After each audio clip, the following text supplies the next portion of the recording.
Muy bien, mis amados hermanos y amigos, a todos los que nos están viendo nuevamente en esta hora, continuamos con la bendita palabra del Señor. Quisiéramos pues llegar a tener este conocimiento de la palabra de nuestro Padre Celestial, para que de esa manera pues nosotros con ese conocimiento también respetemos la bendita palabra del Señor. Vamos a tener que ver en Éxodo el capítulo 11, versículos 4.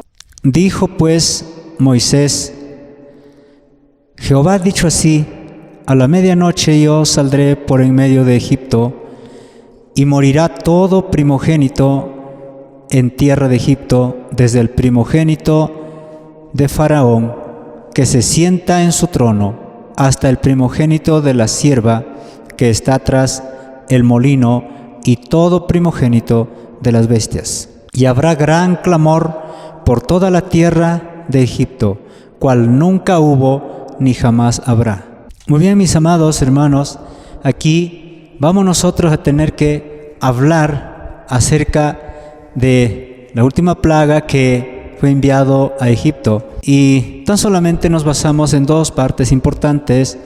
La primera parte vamos a ver el anuncio de la última plaga, y la segunda parte vamos a ver historia de la muerte de los primogénitos. Aquí, mis amados hermanos, Dios anuncia que habrá una sola plaga más. Todo ya estaba listo para el poderoso golpe que finalizaba aquella oposición que había. Toda oposición ahora pues queda en nada, porque Dios con su poder se manifiesta y hace prevalecer sus designios, hace prevalecer su bendita palabra. En esta plaga será directamente de Jehová.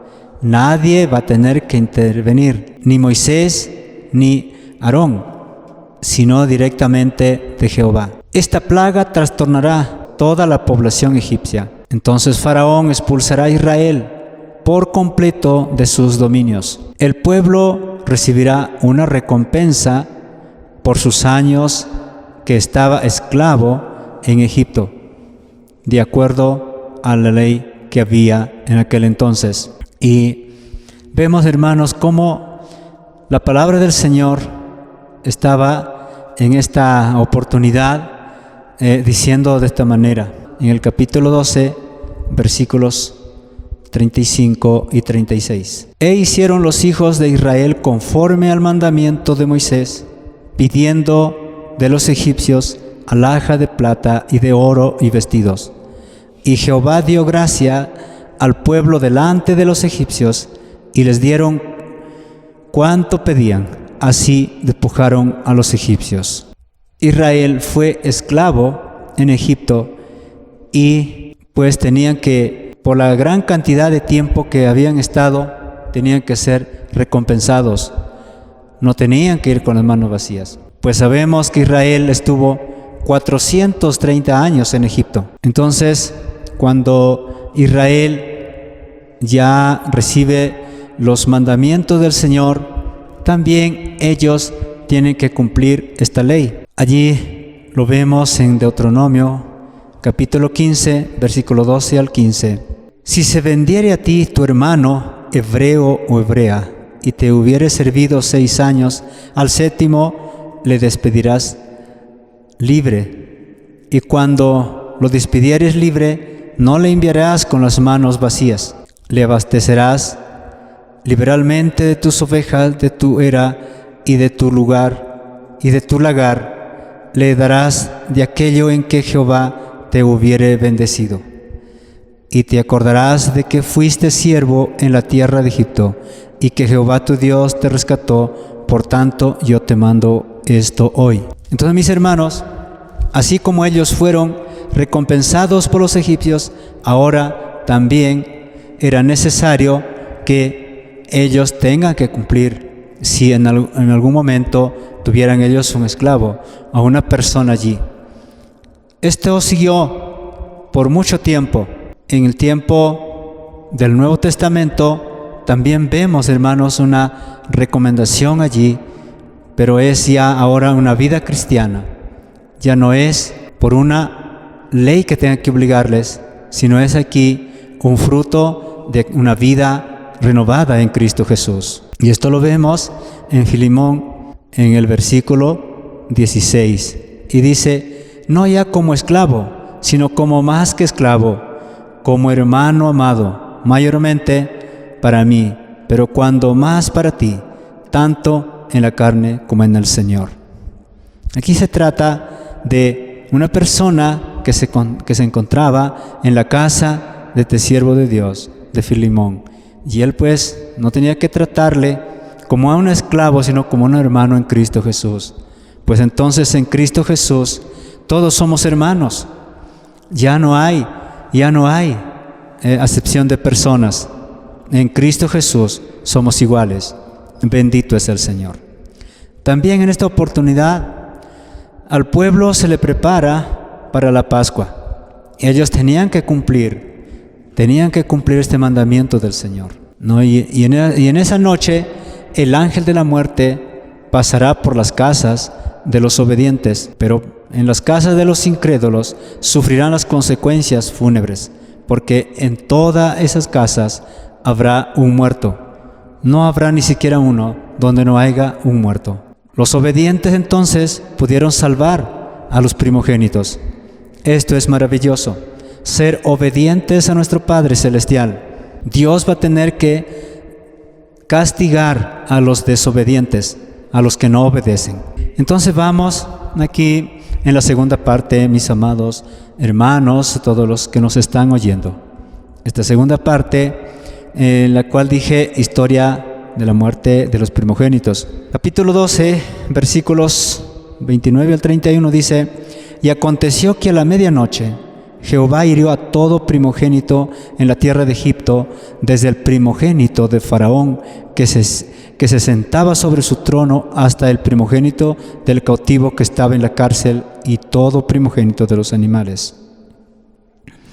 Y se levantó aquella noche Faraón, él y todos sus siervos y todos los egipcios, y hubo un gran clamor en Egipto, porque no había casa donde no hubiese un muerto.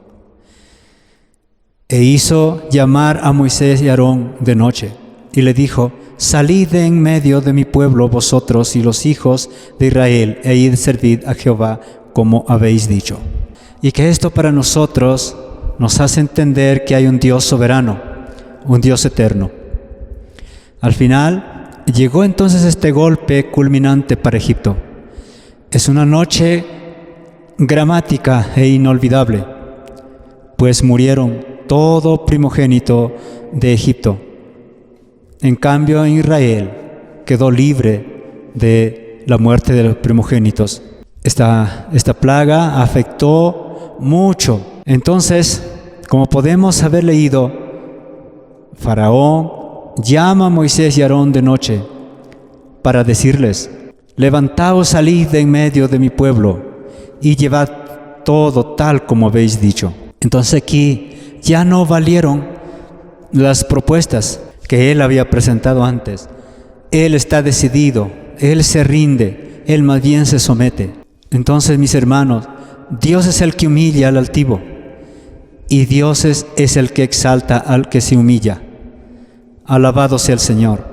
Aquí nosotros tenemos una gran lección, mis amados oyentes, que más bien vale humillarse y someterse a nuestro Padre Celestial. Y luego, hermanos, Él no nos va a dejar, Él siempre va a estar con nosotros, porque así lo ha prometido. La humildad trae buenos resultados, pero el rebelarse contra Dios trae muchas consecuencias que muchas de las veces, aunque te pese, va a ser muy tarde. Es más bien hoy obedecer al Señor, a su bendita palabra. Entonces, hermanos, como resumiendo todas estas cosas, todas estas plagas, vemos aquí que Faraón presenta métodos de oposición. Número 1, podemos ver una persecución al pueblo del Señor. Número 2, vemos imitación de los milagros que había hecho Moisés. Y número 3, vemos proposición de sus compromisos. Pero ahora todo esto resultó en vano. Al Señor le agrada, mis amados hermanos y amigos, que le honremos a Dios, que le honremos a Él, porque si nosotros nos rebelamos, de nada va a servir, porque Él lo tiene todo bajo control. Alabado sea el Señor. Cuando nosotros lleguemos a entender todo esto, vamos a hacer todo lo posible, nos vamos a humillar y le vamos a decir: Padre, perdóname. Ahora yo prefiero obedecer tu bendita palabra tal como nos dices. Y vamos a dejar a un lado la arrogancia, el orgullo, todas esas cosas que nos hacen daño. Y vamos a preferir la humildad y la obediencia a la bendita palabra del Señor. Hermanos y amigos, hoy les animo para que más bien procuremos vivir para Dios, vivir su palabra, renunciar a todo altivez, renunciar a todo orgullo y más bien obedecer la palabra del Señor, respetarlo y vivirlo, porque Él nos dice en su bendita palabra que al humilde Él lo exalta y al altivo se le humilla. Hermanos, es mejor servir al Señor que estar bajo un dominio del enemigo que es Satanás, porque a Satanás le agrada la rebeldía, el orgullo, pero a Dios le agrada la humildad. Satanás un día va a ser totalmente castigado en el lago de fuego. Hoy podrá hacer cuantas cosas, pero va a llegar el fin para aquel enemigo. Ni siquiera él va a poder defenderse, porque el Dios Todopoderoso va a tener que encadenarlo y echarlo allí, a ese lugar, a ese lago de fuego. Por eso más bien el consejo es que nos acerquemos al Señor, que nos acerquemos a Dios de todo corazón y le pidamos su perdón y le digamos: ayúdame, Señor. En estos momentos yo le animo a decir estas palabras: Padre Santo, hoy te doy gracias por haberme permitido entender tu palabra. Me doy cuenta, Señor, que de nada sirve oponerse a tu palabra y querer pelear contigo, porque tú eres poderoso. Más bien me humillo, te pido que me perdones, te pido que me ayudes a serte fiel hasta la muerte. Te ruego que me perdones. Hoy me arrepiento, entrego mi vida a ti y escribas mi nombre en el libro de la vida. Gracias, Padre, gracias. Amén y amén. Gloria al Señor.